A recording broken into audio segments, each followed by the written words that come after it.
Poto Williams. Thank you, Mr Speaker. To the Minister for Building and Housing, does he stand by his statement in relation to affordable housing in Christchurch that he is, quote, on top of the problem? Mr Speaker. The Honourable Dr Nick Smith. Mr Speaker, yes, average rents grew by 9% in 2012, 12% in 2013 and another 9% in 2014, but have dropped by 4.7% in the last year. Median house prices grew by 9% in 2012, 7% in 13, 15% in 2014, but house prices in Christchurch have dropped by 3.6% in the last year. Supplementary question, Poto Williams.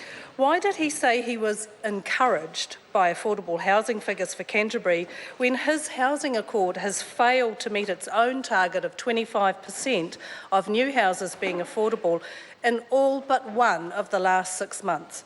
Speaker. The Honourable Dr Nick Smith. Mr Speaker, the housing accord in Christchurch was signed just 6 months ago.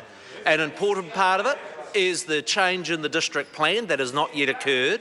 The Home Start scheme only began on the 1st of April, but I note in house prices, in rents and affordability, all have improved over the last 6 months. Supplementary. Supplementary question, Poto Williams. How can he say he is on top of the problem when Christchurch rents are still $82 per week higher and house prices are still $110,000 higher than they were before the February 2011 earthquake? The Honourable Dr Nick Smith. Mr Speaker, I would point out that if you look at the Massey University Housing Affordability Study, it shows actually that despite the earthquakes, houses in Christchurch are 30% more affordable than when we became the government. 30% more affordable than we became the government, which actually simply shows how bad things got at the end of Labor's term in respect of housing costs. Supplementary. Supplementary. Supplementary question, Paul Foster-Bell. Speaker, supplementary to the Minister, what does the latest data on housing affordability show in Canterbury, and how does this compare with the last quarter, the last year, and when National came to government? Order. The Honourable Dr Nick Smith. Mr Speaker, the Massey Housing Affordability Index is just out today. It looks at house prices, it looks at mortgage interest rates, and it also compares incomes. It shows affordability in Canterbury has improved over the last quarter, that it's improved over the last year, and as I noted in the previous question, is 30% more affordable than when we became government. Supplementary question, Poto Williams. What does he say to Sonia Trenta and her children and 2 other families forced to live in an overcrowded house in Linwood, as it was all they could afford? And does he agree with the Christchurch press that there is no bigger crisis facing the region than security and affordability of housing?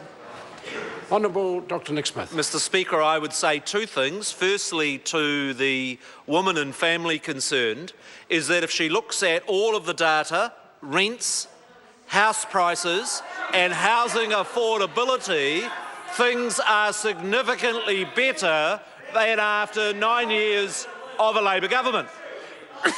I would say look at the data that shows that on housing in Canterbury we are on top of the problem.